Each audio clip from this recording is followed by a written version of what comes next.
Bienvenue dans cette vidéo qui va parler restauration d'un SRS, un SRS assez particulier puisque c'est un SRS des toutes premières générations qui a plus de 10 ans. C'est un gun qui appartient à un copain de Sniperland et suite au Golf 2024 il a eu quelques soucis de slamfire et il m'avait demandé de lui régler ce problème là. Chose que je lui avais promis, je m'en suis occupé, je lui avais rendu pour le Golf 2025 et là on est un an après et j'ai toujours pas tourné une intro ou une outro, donc voilà, on y est, je tourne cette intro maintenant. La vidéo va être très longue, elle s'adresse vraiment aux passionnés de SRS. Il y aura beaucoup de discussions techniques, des astuces, ce genre de choses. Si vous n'êtes pas un passionné de SRS, c'est peut-être pas une vidéo pour vous. Alors bon, restez, regardez-moi le début, vous me direz ce que vous en pensez. Pour les autres, enjoy. Ça va être très long, et donc on commence dès à présent avec le démontage, regardez ce qui ne va pas, et on va faire ça petit à petit ensemble. On vient de me confier cet ancêtre. Alors quand je parle d'ancêtre, vous allez vite comprendre. Ceci est un SRS toute première génération, initialement équipé d'une culasse push. Il a été équipé par la suite d'une culasse push-pull, c'était FG Airsoft qui faisait ça à l'époque. Ça permettait d'avoir un ressort qu'on arme en tirant, puis un ressort qu'on arme en poussant.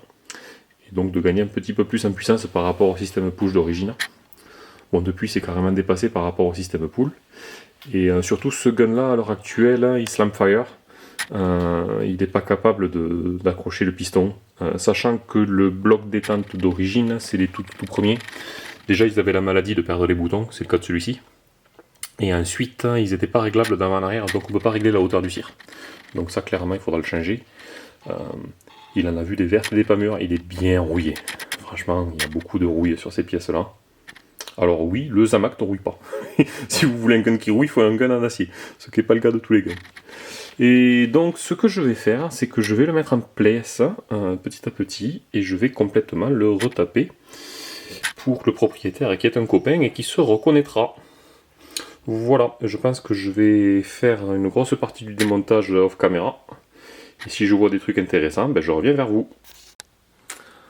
Ok, on se retrouve 5-10 minutes plus tard, j'ai mis le gun en pièces complètement. J'ai pas eu de mauvaise surprise. Alors je craignais vraiment que certaines vis me posent de gros soucis au niveau des têtes de vis, en particulier celles pour les rails par exemple, là qui étaient bien rouillées. C'est des vis avec des têtes chanfreinées, ça a tendance à se coincer et quand c'est rouillé comme ça peut être la galère. Mais ça n'a pas du tout été le cas. Dans l'ensemble, tout s'est bien démonté. J'ai compris pourquoi le gun faisait du slamfire. Le ressort de queue de détente avait sauté de son emplacement, il était cisaillé. Et comme sur le SRS, il y a deux ressorts en fait qui assurent le rappel du cire. Un sur le cire lui-même et un sur la queue de détente. Si un des deux ressorts est fusillé et que le cire en a quand même vu un petit peu, c'est-à-dire qu'on le voit là, il y a de l'usure. Il a 10 ans, je rappelle. Le fait qu'il manque un ressort de rappel, c'est ça qui a dû générer les slamfire. Clairement, à mon avis, le problème de base, c'est le ressort qui a sauté et qui s'est cisaillé. Sur le reste, le receveur, après un peu de nettoyage, à l'extérieur, il fera comme neuf. Il a pris quelques impacts dans le chenal. On le verra pas bien dans l'obscurité, mais bon, ceux qui ont un SRS savent que si vous appuyez sur la queue détente alors que la culasse est retirée et tirée en arrière, vous allez impacter un petit peu dedans. Ça n'empêchera pas le fonctionnement. Mais dans l'ensemble, il est complet, il est démonté, et maintenant il faut voir ce qu'on va remplacer. Alors, ma priorité, ça va être le bloc détente, pour avoir les blocs détente qui se règlent d'avant en arrière. Parce que c'est vachement mieux, ça évite les problèmes de slamfire, et du coup, même avec le piston cire qui est un peu usé, on n'aura aucun problème à faire refonctionner le gun. Si je change le bloc détente, il faut aussi que je change la sécu. Ça tombe bien parce que la sécu elle a perdu ses boutons. C'était vraiment la faiblesse de ces blocs détente là. Les boutons collés, ça tient pas. Donc on va y mettre le nouveau bloc détente avec les boutons qui sont enclenchés. Je vais le passer en pool, c'est-à-dire qu'il faut que j'y trouve un cylindre, spring guide, piston. Je vais y rajouter les rondelles en laiton au niveau du potier de culasse. Ça permet de serrer ces vis là sans tout foutre en l'air. Et ensuite, il va surtout y avoir du travail de nettoyage pour enlever la rouille sur certaines pièces, et je vais certainement remplacer une bonne partie de la visserie. Et dernière chose, je vais très certainement remplacer les panneaux de crosse là qui sont très usés, ils ont pris des coups. En plus c'est les toutes premières générations qui n'avaient pas de texture, ils sont pas vraiment jolis. Donc remplacer les panneaux de crosse sur un SRS première génération, ça veut dire aussi changer le système de macatch.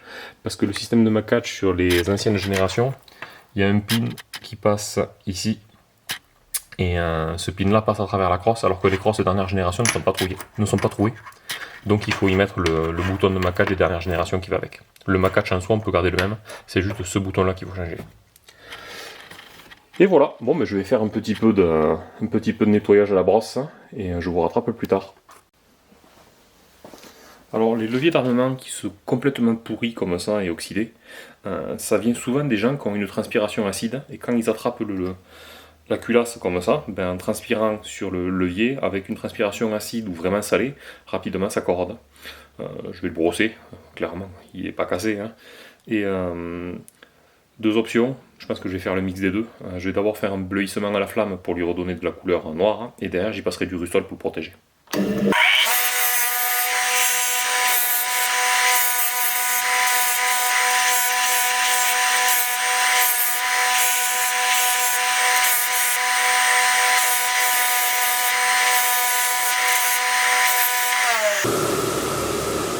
Voilà. Plus de rouille. Sur la partie avant, comme c'était une partie qui était graissée, ben, il n'a pas chargé. Il n'y a aucun impact sur le nozzle, il est nickel. On va faire un petit peu de bleuissement à la flamme. Alors, le bleuissement à la flamme, qu'est-ce que c'est? C'est très simple, hein. Vous chauffez la pièce. Hein. Au début, elle va commencer à tourner au jaune. Et peu après le jaune, rapidement, elle passe au bleu, puis un bleu noirâtre. Et si on continue trop, elle repasse sur une espèce de gris métallisé. Donc il faut s'arrêter au bon moment. Le problème, c'est que quand la pièce est grosse, hein, pour chauffer de manière uniforme, c'est pas forcément facile. Donc dès que ça commence à tirer au jaune, le premier jaune, il faut rapidement s'espacer, faire un bon mouvement, on va voir si on y arrive ou pas. Dans le pire des cas, on rebrosse et on recommence. Hein.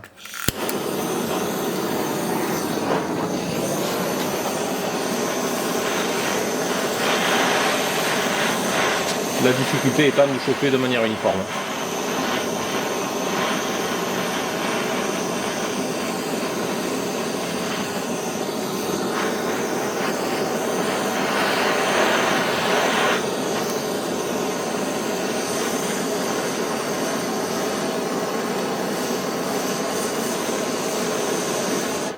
D'ailleurs, je dis de bêtises, il y a une partie qui est rouillée ici.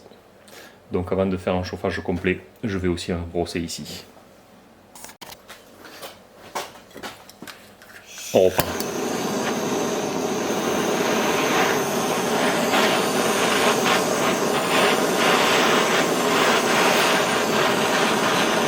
Alors sachant qu'en bas, il y a beaucoup plus de matière, hein, il vaut mieux chauffer en bas, comme la chaleur en plus fait en remontant. Si je chauffe qu'en haut, là, très rapidement, je vais bleuir la partie du haut, mais j'arriverai pas à bleuir la partie du bas.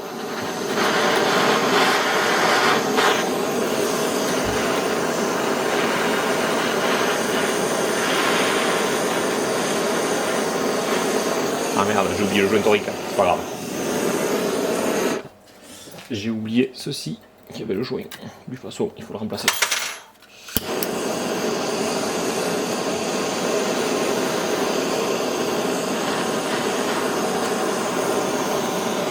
Là, il commence doucement à jaunir.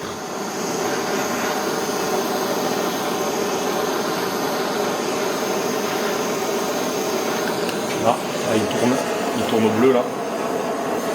Là. Comme ça.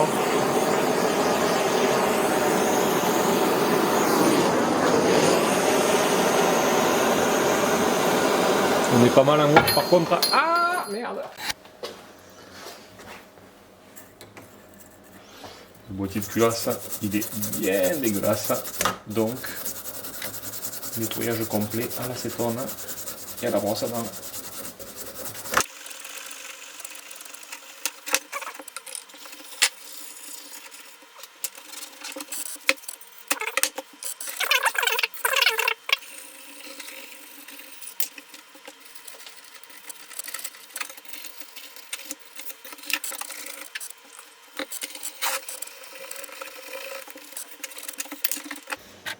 Le seul coup du receveur, là, il est ici sur le rail. On voit que là, il y a eu un serrage un peu violent. Après, en dehors de ça, à l'extérieur en tout cas, il est vraiment comme un. C'est pas mal pour un gun qui a 10 ans. Alors il y a un truc qui est possible de faire avec le piston sear d'origine, c'est de le transformer en open sear. Si vous ne savez pas ce que vous faites, honnêtement achetez la pièce directement toute faite. Mais si vous êtes un minimum bricoleur,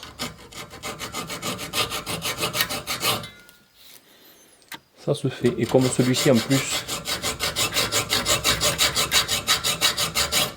il est un peu usé, mais dans le pire des cas, c'est pas bien grave.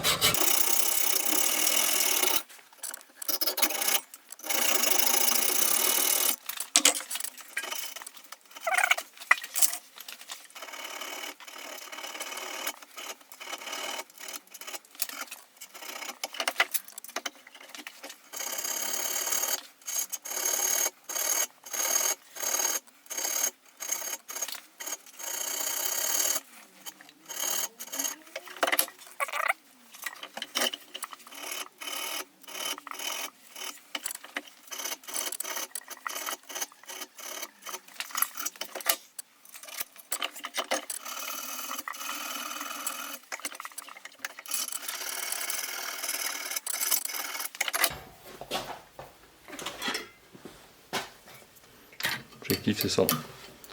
Pour que quand on vienne tirer comme ça, ça fait ça. Mais quand le piston sear engage, il peut faire... il déconnecte. Voilà. Bon. J'ai complètement démonté le canon. C'est un canon Raven. Et très clairement il a rouillé. On voit très bien que le revêtement a sauté. Là il y a des traces de rouille.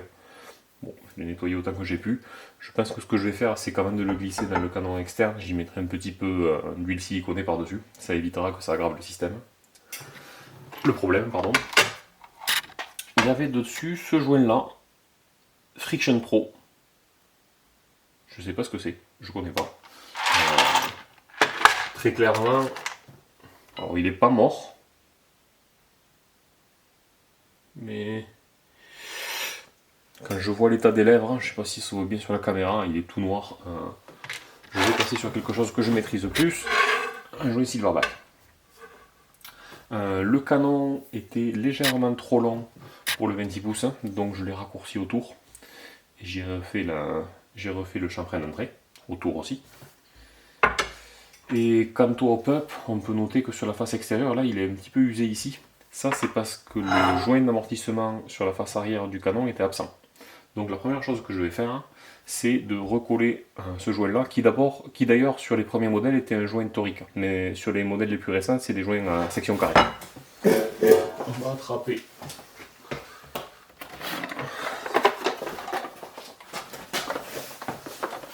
un peu de cyanopyrite. C'est perdu, hein. C'est juste 2 points histoire que le joint ne se barre pas.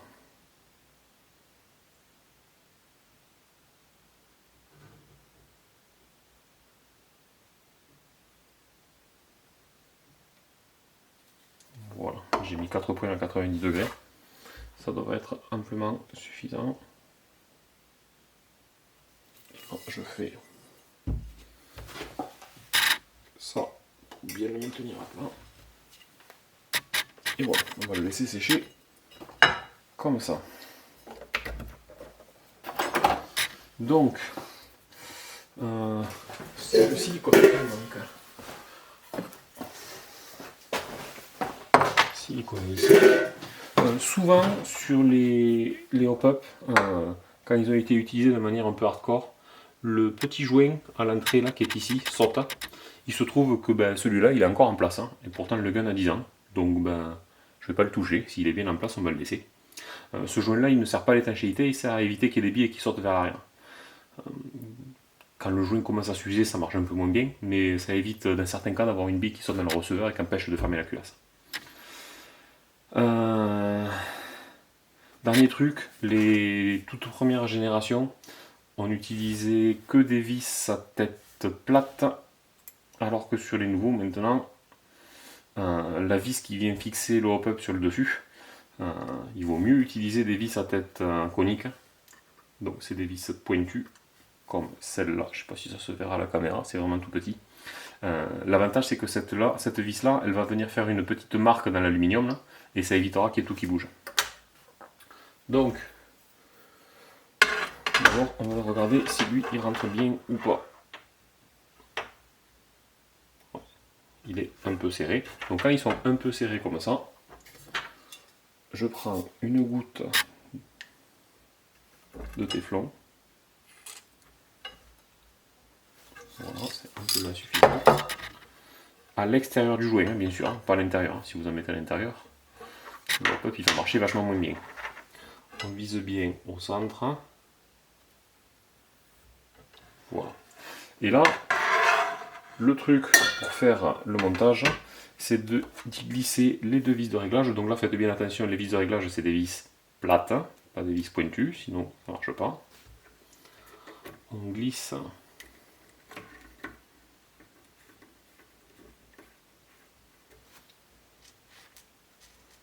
les deux vis.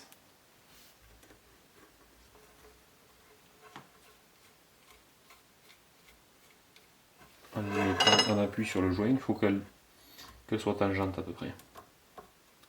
Et là, en regardant à travers le canon, là je n'ai pas assez fait, on regarde que la bosse est bien au centre. Là, c'est pas le cas. Donc je twiste légèrement. Et à l'œil, comme ça,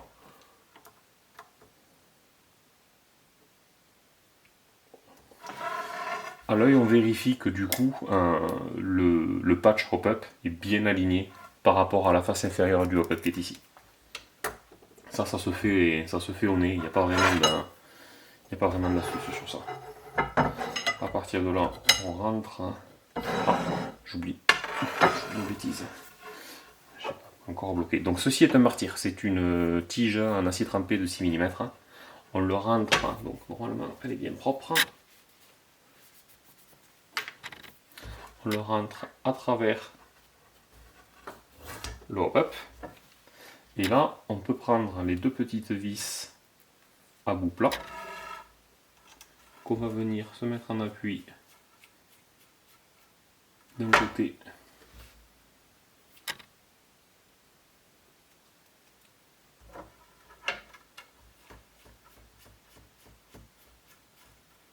puis de l'autre.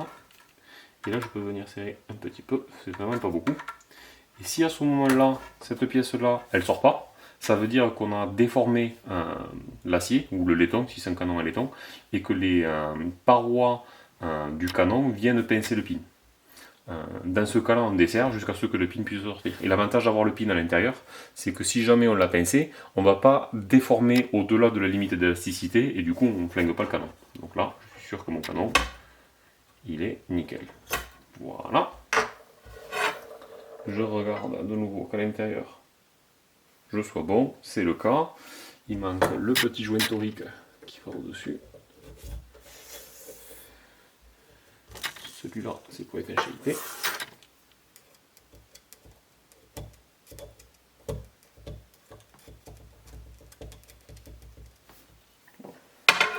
À partir de là, je peux sortir les vis de réglage.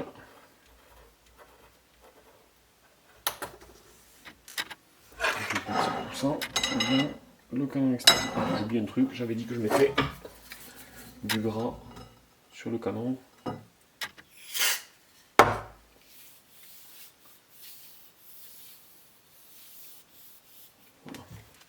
Ça c'est pour éviter que la rouille se propage.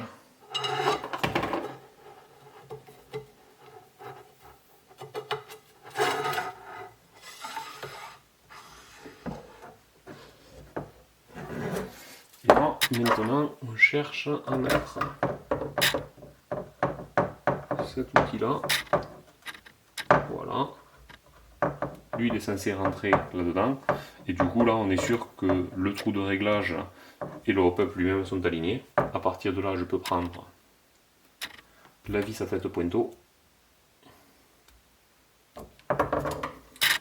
Et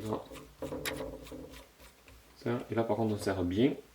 Il faut que ça fasse un petit trou dans l'aluminium. Je peux desserrer celui-là. Et là, je remets mes deux petits joints. mes deux petites vis, pardon, et je vais vérifier justement que mon joint prenne une forme à peu près correcte. On fait un premier réglage de l'œil, quoi. Comme ça.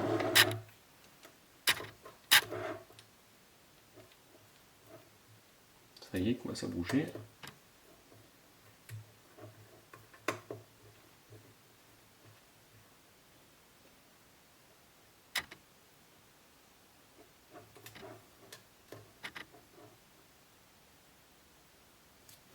Voilà, là à l'œil je suis pas mal. Dernier truc, le frein de bouche. 14 négatif. On le met droit. On aligne celui-ci sur le dessus. Il y a la gorge supérieure est normalement bien à plat. Et là on peut serrer. C'est sûr.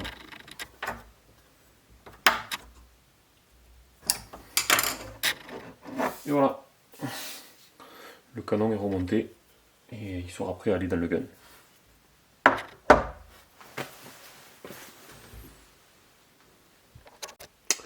Alors hors caméra, j'ai absolument tout nettoyé. Le receveur est nickel, toutes les pièces sont propres. J'ai attrapé quelques pièces pour terminer la construction. Alors le piston, c'est pas idéal, c'est un piston léger, c'est mieux pour des bulles à 1 joule. Là on va faire un bulle à 2 joules, donc bon. C'est pas idéal, c'est pas grave, on mettra un ressort un peu plus puissant pour compenser. C'est un mix entre un kit pool lightweight, vraiment du tout début, donc ça doit dater de début 2016 je pense, mais avec une tête de 2018. Donc c'est une espèce d'hybride, ça fera le job. Le cylindre, c'est un cylindre inox que j'avais de mon côté. Le finish n'est pas parfait, mais il fera parfaitement le boulot. J'ai attrapé un MacCatch en aluminium, c'est les plus récents, parce que sur les panneaux de cross dernière génération que je vais monter, il n'y a plus le trou pour l'axe, et en fait ils viennent juste s'appuyer et se mettre en butée pour sortir. Donc on ne peut pas remonter en fait le bouton de MacCatch première génération dans des panneaux de cross dernière génération. Au niveau du bloc détente, c'est un des tout derniers DA2 en polymère, avec les boutons qui sont... Je vais pas y arriver avec une main. Les boutons sont enclenchés par le dessus, et du coup il n'y a plus de colle, ça risque plus de sauter. Ça c'est les deux petites rondelles spéciales qui viennent se mettre à l'intérieur ici. Et j'ai un spring guide polymère à 2 aussi, avec le roulement à biais qui fait bien, et l'amortisseur en caoutchouc à l'arrière. Et enfin une plaque de couche trouée pour le convertir en pool, puisqu'à l'heure actuelle c'est un push, enfin c'est un push-pull même. Donc voilà, je ne vais pas pouvoir tout remonter là de suite dans la foulée, parce que j'ai pas mal de pièces qui sèchent là. Donc toutes les pièces acier qui étaient rouillées, je les ai toutes brossées une par une, et je les ai ensuite passées au Rustol, sachant que sur la tête de cylindre, je ne sais pas si on le verra, voilà, si on les voit quand même les couleurs, j'ai fait un bleuissage à la flamme. Là j'espère que j'arriverai à garder cet aspect parce que c'est vraiment superbe. Et donc tout ça c'est du Rustol, le Rustol c'est long à sécher, ça va prendre un certain temps. Donc je vais peut-être remonter uniquement la partie bloc détente, parce que la partie bloc détente, il n'y a aucune pièce rouillée, donc je peux le faire. Et potentiellement aussi je vais remonter le chargeur, sachant que sur le chargeur aussi, lui il était très rouillé. Je l'ai complètement brossé et je l'ai peint à la bombe. C'est pas parfait, mais par rapport à ce que c'était avant, ça sera vachement mieux. Le polymère là, il a dû tomber le chargeur sur un angle, là, il est cassé ici, là on le voit. Ça n'empêchera pas de fonctionner. Et le ressort de la porte d'entrée du chargeur aussi, il est pas terrible, j'essaierai de trouver un remplaçant. Mais à part ça, le chargeur, je dois pouvoir le remonter aussi. Donc je pense que je vais commencer par le bloc trigger, je vais essayer de le faire en vidéo, et le reste je le ferai probablement hors caméra. Allez, c'est parti, on va se faire le montage de la partie receveur trigger. Donc d'abord, les vis d'origine, déjà j'ai changé toute la visserie, j'ai mis de la visserie neuve partout, parce que La tapisserie était dans un état assez lamentable. Sur les SRS première génération, il n'y avait pas ces petites rondelles en laiton. Ces petites rondelles en laiton, elles servent à éviter que les têtes de vis collent vraiment sur l'aluminium quand on serre, et ça évite des espèces de claquements lors du serrage. Ça permet d'avoir un serrage avec un coupe beaucoup plus progressif. Donc ça mange pas de pain, je vais remettre ça. Et sur ces vis là, pour éviter que justement elles accrochent trop, ce qui est bien c'est d'y mettre un petit peu de gras au montage. Hop, par ici toi.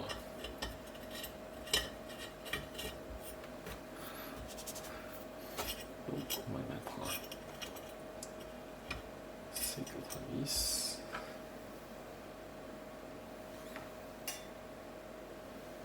Ça, un peu de gras sur la vis.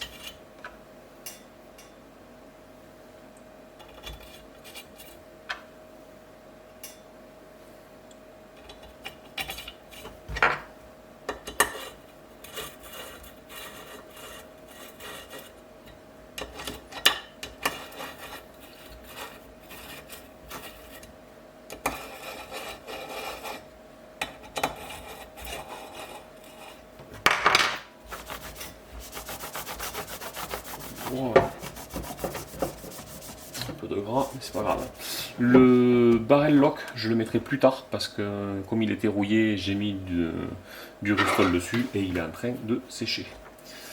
Ensuite, le bloc de tente. Alors, déjà, la sécu. La sécu elle est foutue comme ça. Les boutons ils viennent se clipser par le dessus. Et une fois que c'est glissé sur le bloc, ben, il ne peut plus sortir. Donc, bien meilleur design que les toutes premières générations. Et je vais mettre un peu de gras sur les portées, histoire que ça coulisse bien. Un peu beaucoup. Voilà. D'ailleurs, vous verrez, je pense que je vais essayer de le blender un peu contre la rouille ce gun, parce que vu l'état dans lequel il était, j'ai mis pas mal de visserie en inox aussi, pour le protéger un petit peu. Alors, ici, voilà. Sur plus. Et le trigger, parce que j'ai fait de mes ressorts. Voilà. Donc le souci qu'avait ce gun là, c'est que le ressort de trigger s'était cisaillé. Et ça c'est très certainement dû au fait que les toutes premières générations, ils n'avaient pas de trou là, ici, pour guider le ressort. Donc à force d'utilisation, il finit par glisser. C'est un truc qui a été amélioré par la suite. Donc je vais le remonter tel quel. A priori c'est pas dramatique. Hein. Il faut juste, si le trigger il devient moins souple, on sent qu'il y a un petit craquement, c'est que lui il est en train de sauter, il faut le changer de place. Pour le monter, pareil. Gras. Gras. Ça se glisse par le dessous. Et lui, pareil, gras.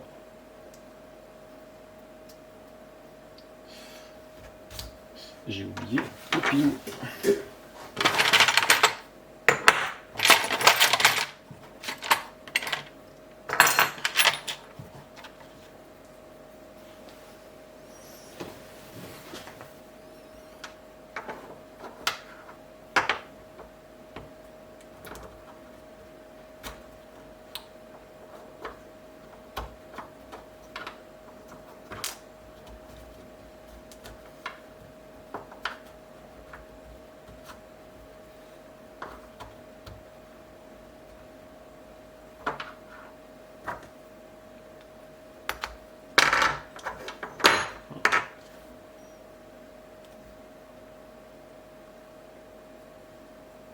Entre les deux.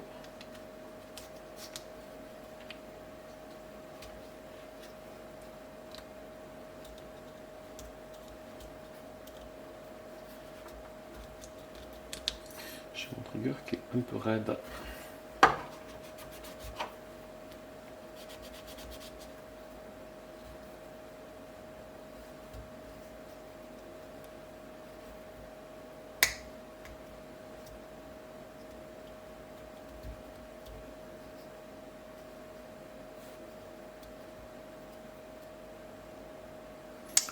Je vais faire quelques bidouilles et je reviens plus tard.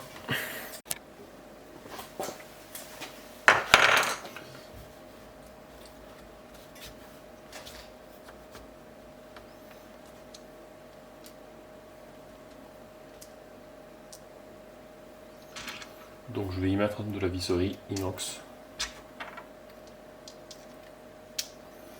Ça plus le trigger box en polymère, il ne devrait pas y avoir de soucis. Bon, on va bien graisser par contre tout le chenal du rod.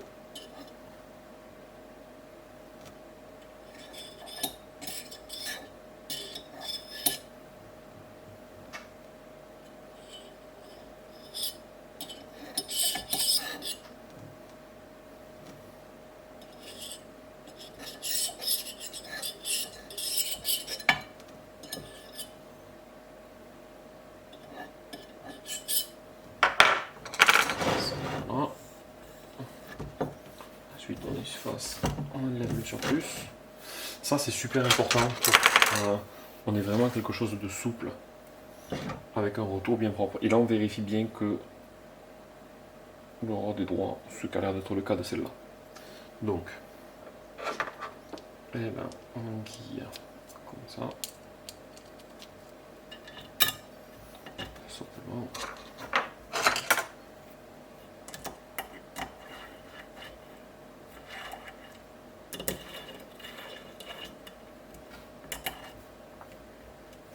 Et là, en fonction de ce réglage-là, on pourra mettre le cire plus ou moins haut.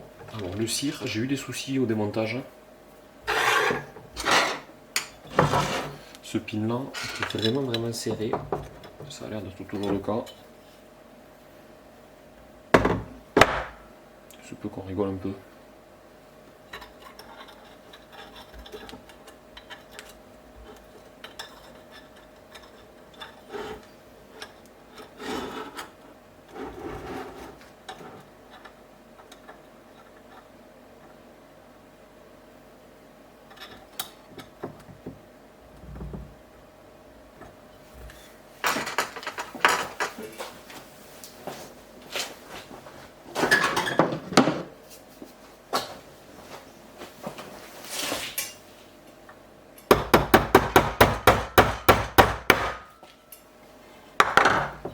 On appuie sur le cire.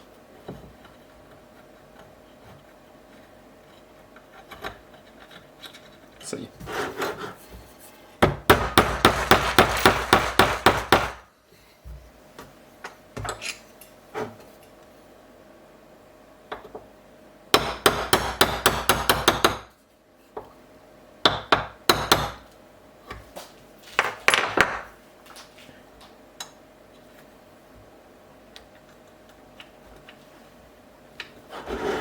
Très clairement, lui, il agit pas assez.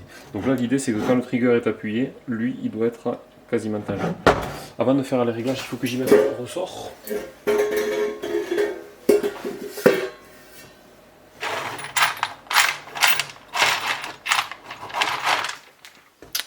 ai fait. Voilà. Pareil, ressort, graisse.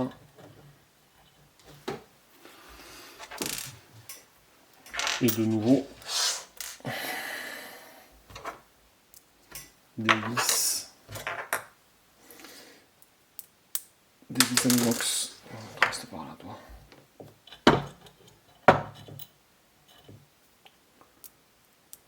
On verra ce que je vais faire, mais je pense que je mettrai juste de grandes sections d'accélérer sur la vidéo.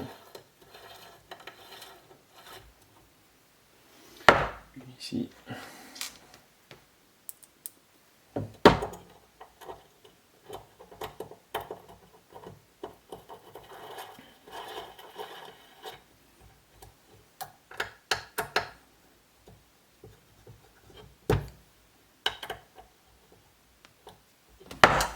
Voilà. Alors, lui, on va desserrer un peu ici.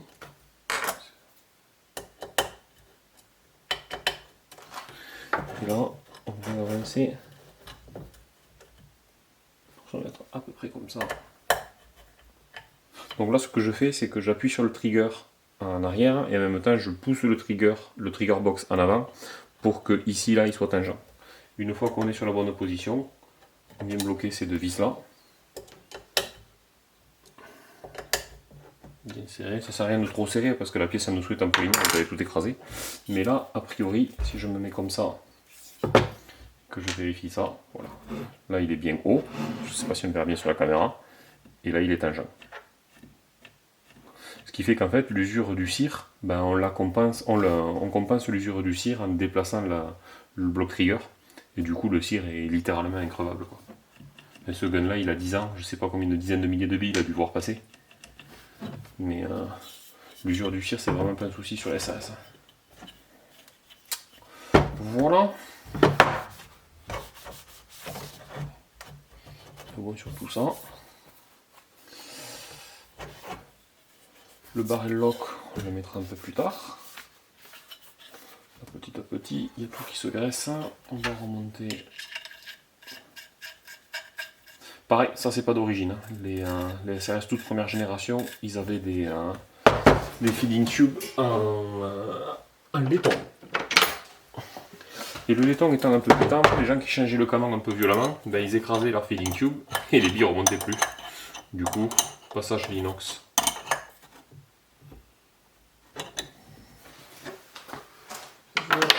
Clé de 12 pour le feeding tube. Ben là déjà, on est pas mal. Là, tant qu'on est là, je pourrais remonter.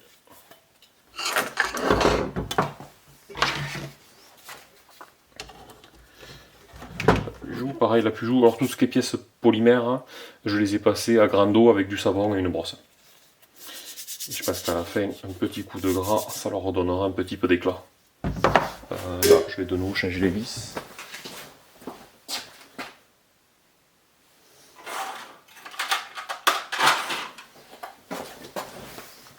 Ça, pour le coup, c'est un peu chiant à trouver si vous les avez pas. C'est du ISO.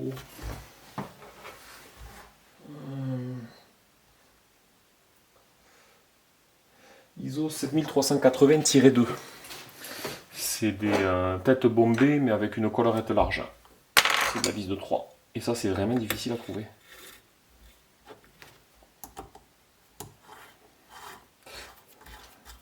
Voilà, pareil.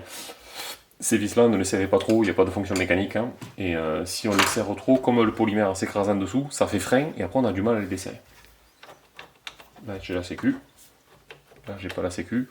Et si j'engage le cire, ça c'est l'avantage du cire ouvert, on ne bouge que le cire, on ne bouge pas le rod. C'est ça qui fait que l'engagement devient beaucoup plus doux. Au tir, il y a tout qui bouge. À l'engagement, il n'y a que le cire. Bon ben voilà. Il va reprendre vie. Maintenant qu'on est là, on va attendre la suite. Par contre, ce que je peux faire, hein, c'est que je peux remonter.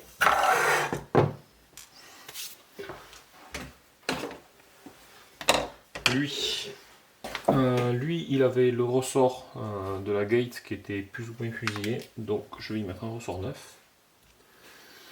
Et au montage, il faut d'abord enquiller ce tout petit ressort ici. Et ça, on le fera après. Et surtout ne pas oublier lui ici. Ensuite, on vient glisser ça. Ça, pour le coup, ça fait longtemps que je n'ai pas fait les chargeurs de SRS. Hein.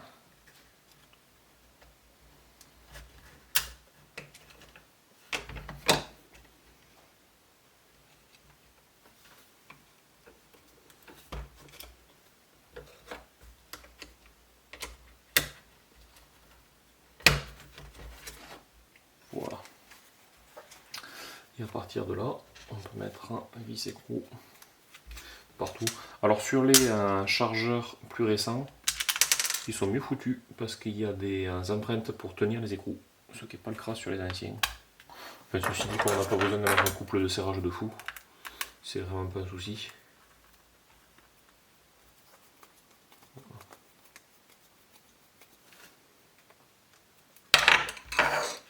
Ceci dit, je vous dis ça, pas inquiet, si c'est bon.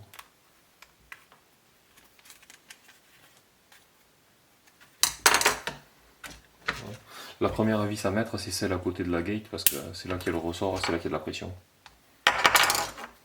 D'ailleurs, vérifiez que tout fonctionne bien, c'est nickel.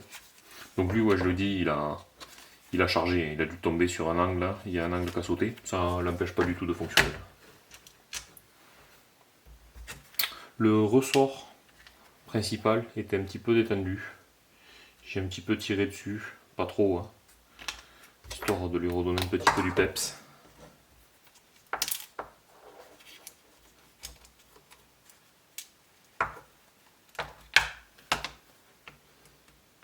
Effectivement, les nouveaux chargeurs, c'est vachement mieux.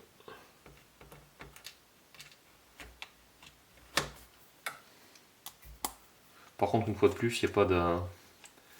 C'est vis écrou, donc vous pouvez le démonter et le remonter aussi longtemps que vous voulez, il n'y a pas de souci, ça c'est bien.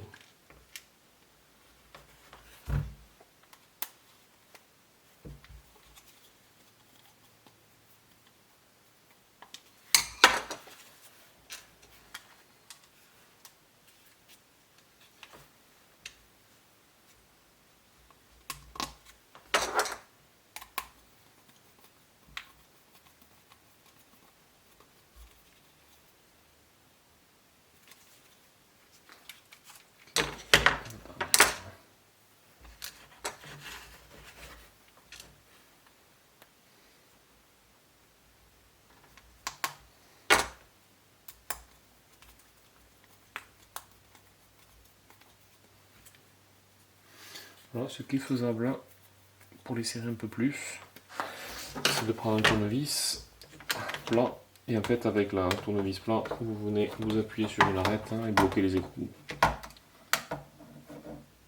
Voilà, ça permet juste de les serrer un petit peu plus. Ça peut pas faire de mal. Voilà.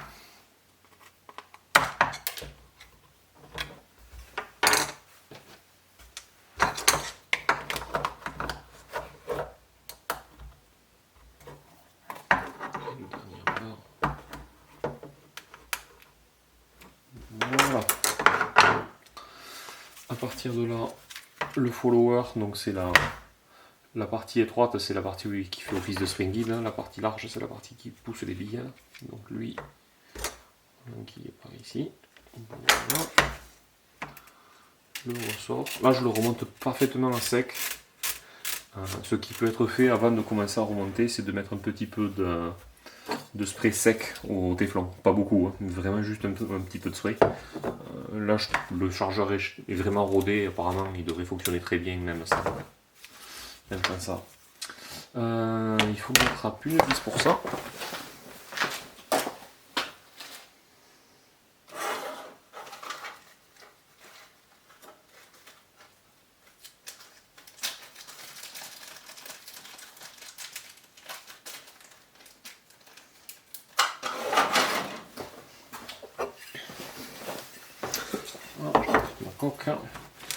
La vis M3X6, là, la partie découpée, c'est la partie avant. A priori, il était difficile à sortir, il va être difficile à montrer. Là, faites attention que ça m'est arrivé de me pincer.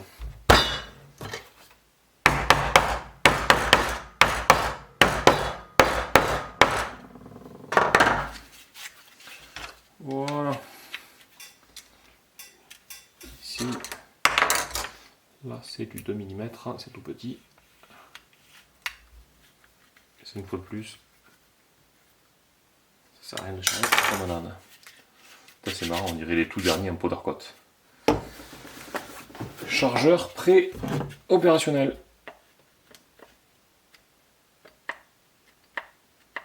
C'est nickel. Bon, ben on va attendre un jour ou deux que tout le reste sèche et on pourra continuer le montage. On se retrouve quelques jours plus tard, le rustol a séché.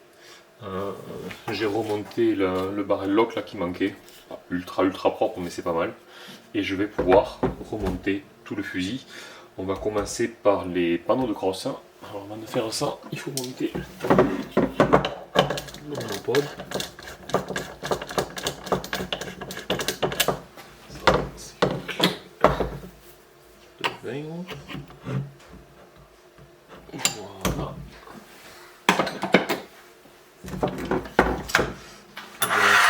catch à monter.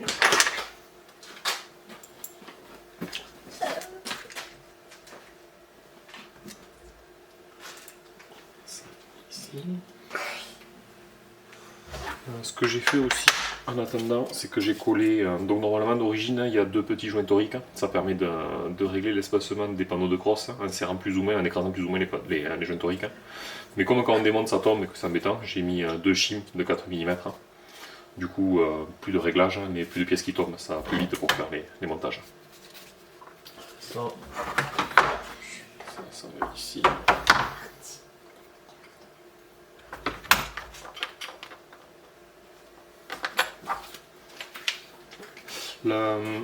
Le réglage du MacCatch sur les SRS, c'est un peu particulier. Ça se fait en fonction de l'angle entre la vis qui est ici et le MacCatch lui-même. Quand on est à 90 degrés, c'est neutre, et plus on va le pincer, plus le MacCatch va rentrer à l'intérieur. Donc en modifiant cet angle-là, juste à l'étau, en forçant un petit peu, on peut avoir le MacCatch qui enclenche plus ou moins fort. Ça, c'est des panneaux de crosse de SRS A1, c'est-à-dire qu'ils ont le pin là pour le monter ici, alors que les panneaux de crosse de A2 n'ont plus le pin. Donc ça, là, on sort.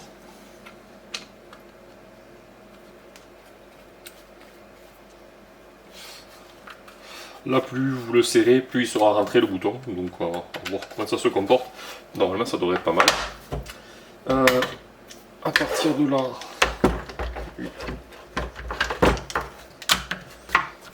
là.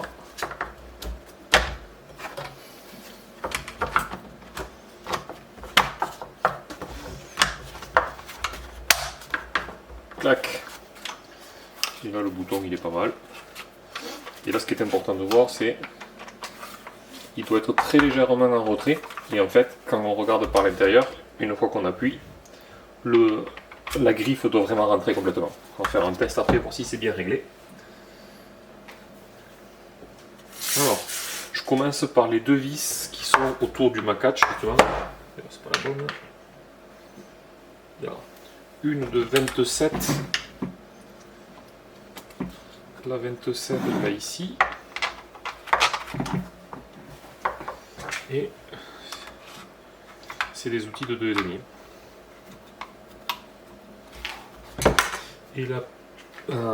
Et donc sur toutes les vis de la crosse, il y en a 3 courtes. La plus courte, c'est celle qui va à l'avant. Il me semble que c'est 13. Donc c'est 13, 15, 16 les 3 courtes. La 13 ici.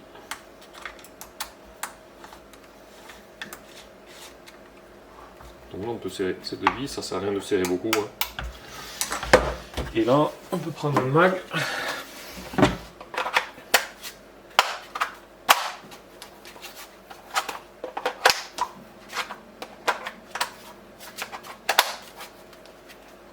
C'est nickel. A priori ça devrait filer, on fera des tests après. Donc quand on le monte, ce que je vous conseille, c'est une fois qu'il y a les deux vis autour du chargeur, là, du puits de chargeur, il faut commencer par mettre les QD à l'arrière. Ça aligne l'ensemble du truc et après on peut passer à la suite.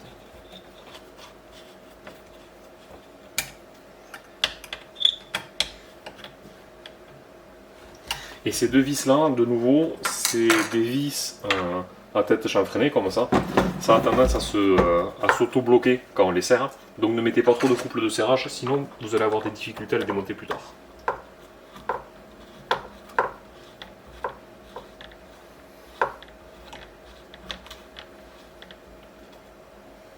Et c'est pareil sur ces tournevis là, la tête boule, elle a tendance à abîmer les vis dès qu'on met trop de couple, alors que ce côté là c'est pas une tête boule, et là pour le serrage c'est mieux.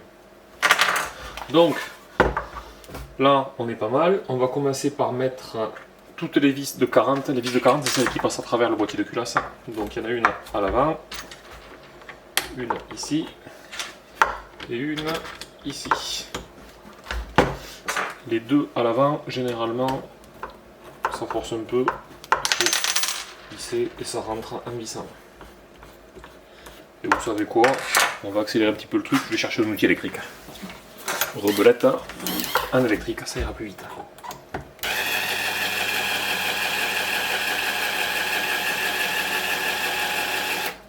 finirai à la main.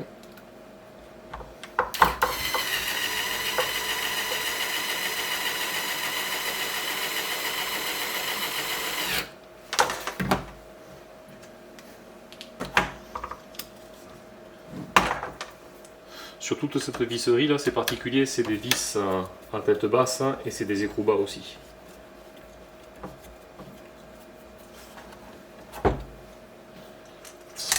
Et si jamais vous avez récupéré des panneaux de crosse de SRS A2, vous pouvez monter sur votre SRS A1. C'est juste qu'il vous faudra un bouton droite de MagCatch de SRS A2. Et au niveau du receveur, là en dessous, ici vous aurez un trou pour comment ça s'appelle, la fixation trépied. Voilà. Et la vis à l'avant, ne serrez pas trop, celle-là, si on la serre trop, ça a tendance à s'écarter. Ça sert à rien de la serrer vraiment comme voilà. Donc là, j'ai mis les 3 grandes dents. Il me reste une vis de 27, c'est la même qu'ici, qui va à l'arrière.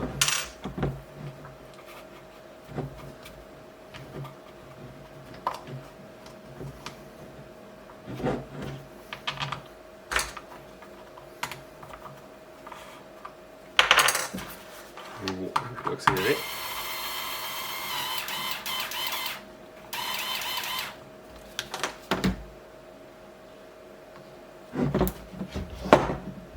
C'est bon ou j'ai pas pris la bonne? Ah, j'ai pas pris la bonne. Est-ce qu'elle m'a visé 27? Elle est ici.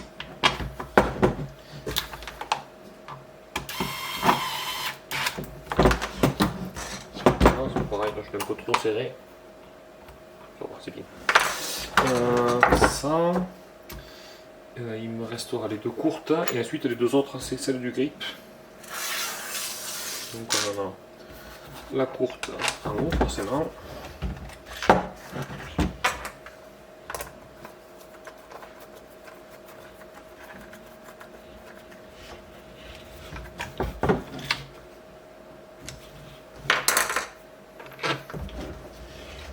Ici.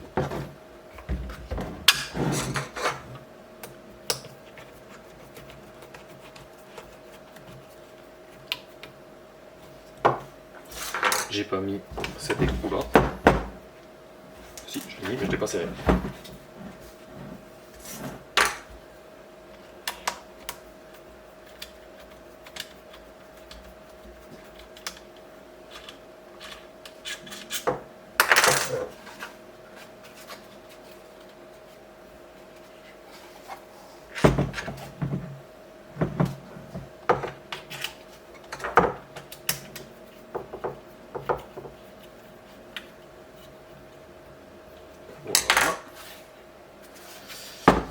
Il me reste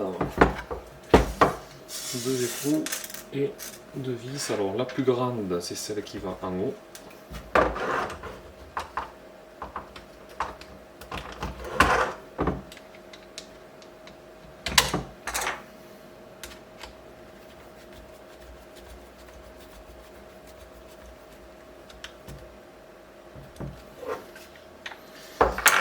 Et la courte, elle va ici.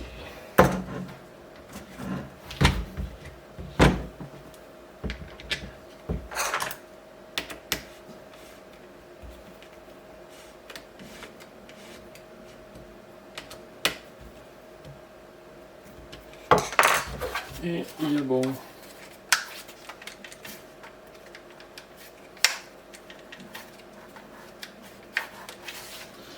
À partir de là, on peut monter le garde-main.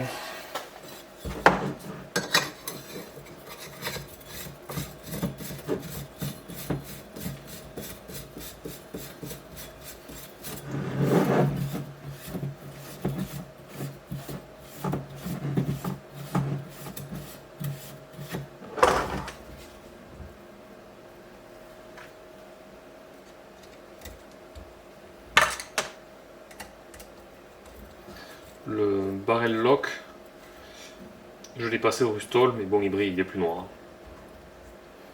J'aurais pu faire un bleuissement à la flamme, ça se voit quasiment pas. On n'a plus de jeu, c'est nickel. On dirait qu'il est neuf ce gun. Allez, canon. Alors là par contre sur le canon, il va falloir que je fasse canon et culasse. Alors, avant de monter le canon, je vais monter juste les premières pièces de la culasse. Joint torique neuf. Ici.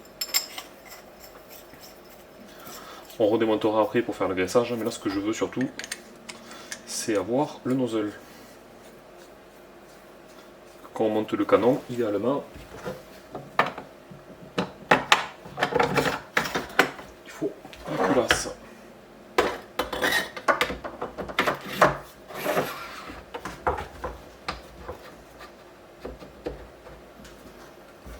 Ça.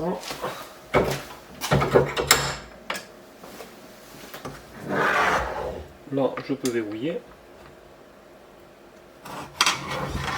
Vraiment que je tiens le fusil en vertical, comme ça il y a la pression qui s'applique, je serre de l'arrière vers l'avant.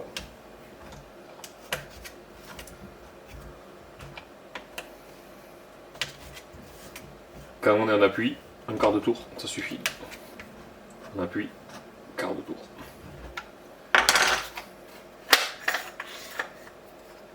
Et là j'ai bien la pression qui se fait sur le joint à l'arrière, ce qui fait que là on est doux. Il engage parfaitement sans effort, et dès qu'on est ici, là il y a un point dur pour fermer. Et ça c'est parfait. Clac. Là on est nickel. À partir de là, on va pouvoir s'occuper de toute la partie pneumatique. Alors, on va graisser tout ça. Plaque de couche, du coup je suis obligé de rajouter une épaisseur. C'est possible de ne mettre qu'une d'ailleurs. Je vais lui mettre avec les deux. Il est suffisamment grand pour utiliser les deux. Bien rentré. Et là on voit que ça verrouille pas. Donc voilà, là il a verrouillé. Sûr que les deux ne bougent pas. Pour le graissage. Pour le graissage, je me fais un petit mélange avec un petit peu d'huile au silicone, pardon, je vais pas y arriver, de graisse au lithium. Je mets une petite noix que je répartis. Et ce que je fais d'habitude, je mets un petit peu de PTFE, donc du téflon, et avec ça, je mélange avec la graisse et j'uniformise. Ça la rend beaucoup plus souple, beaucoup plus glissante et on a de meilleurs résultats.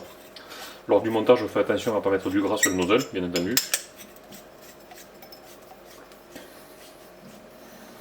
Et à l'extérieur, on va faire pareil. Donc la graisse, là on peut être un petit peu plus généreux par contre dans le chenal.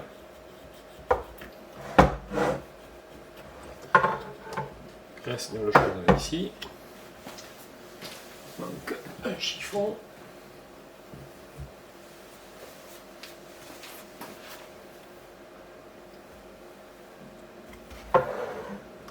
Sachant que là il était sec de chez sec, je l'ai complètement nettoyé. C'est pas facile d'en mettre partout, mais on fait de son mieux. Et là d'habitude ce que je fais, je protège le hop-up pour éviter de mettre du PTFE dedans. Je pulvérise comme ça. Moi je suis sûr que je ne mets pas du PTFE dans le hop. Ici.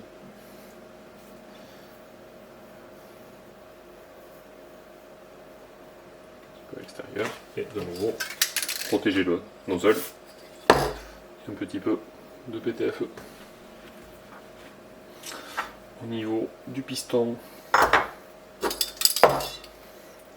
Alors c'est un mix, hein. C'est un piston kit, c'était le kit Pool Light, mais qui a été équipé d'une tête 2018. Je mets un poil de gras sur la cup. D'ailleurs cette cup, cette cup elle est bonne pour la poubelle, il faut que je la change.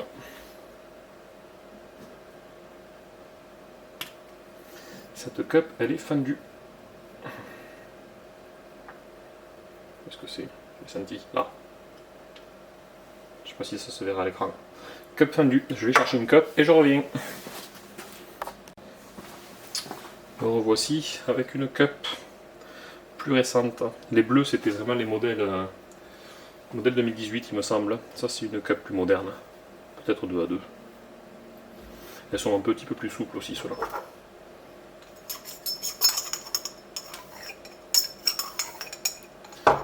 Pas mal. Le swing guide, un petit peu de gras aussi, ça fait pas de mal. Sachant que ce spring guide là avait la section carrée, il stocke la graisse dans les interstices. Voilà. Et bien sûr il manque un truc que j'ai pas prévu, c'est le ressort. Je reviens juste chercher le ressort. Alors, pour le ressort, je vais y mettre un 75 Newton. Vu la longueur du canon sur un SRS 26 pouces, ça devrait être amplement suffisant. De toute façon là le but c'est pas encore de faire les réglages de puissance, on va déjà voir que tout fonctionne bien. Et après je passerai à des réglages fins. Ici. Alors, comme j'ai modifié le cire pour que ce soit un open cire, je peux plus maintenir le spring guide avec la queue de détente. Donc là, la technique c'est ça. On enquille ici, on appuie sur la détente et en appuyant sur la détente on fait tout ça. Voilà. Et là on voit bien qu'il n'est pas rentré.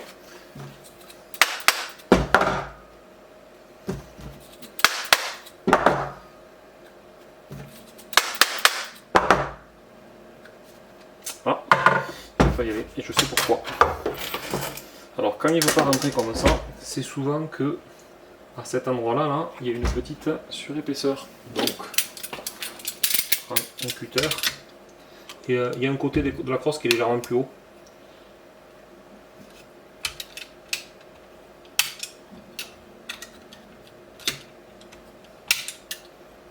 Voilà, je coupe vraiment que ce petit truc, ça devrait suffire.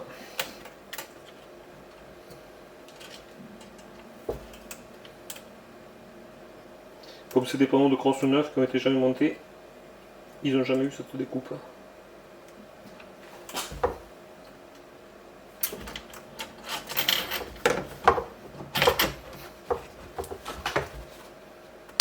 Et là il clique. Voilà. Bon, ben, premier montage.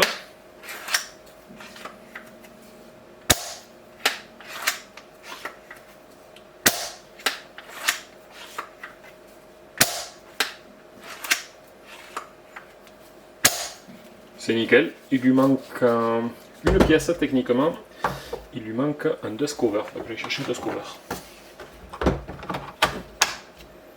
Donc il est bien.